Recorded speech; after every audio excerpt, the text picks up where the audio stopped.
Բազմաթիվ քաղաքացիներ կան, որ զեղծարարության զոհ են դարձել, անձնական տվյալները պաշտպանված չեն եղել, նրանց անունով վարկեր են ձևակերպել։ Բողոքի ակցիաներ արեցին մի շարք, որից հետո ԿԲ-ն հայտարարեց, որ սառեցվում են վճարները։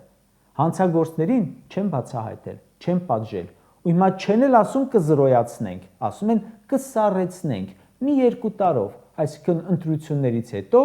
կտանեն կմուծեն։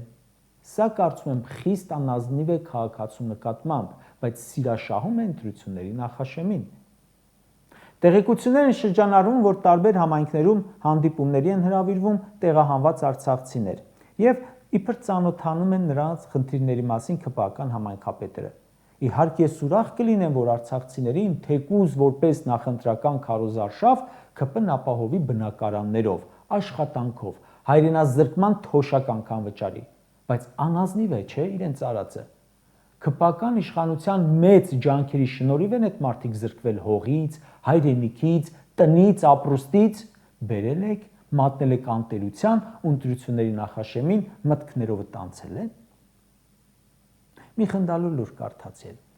ԿՊ-ում ստեղծել են աշխատանքային խմբեր կազմված օրենսդիր գործադիր մարմինների ԿՊԱ-ական ներկայացուցիչներից եւ իբր գույքագրում են քաղաքացիների խնդիրները։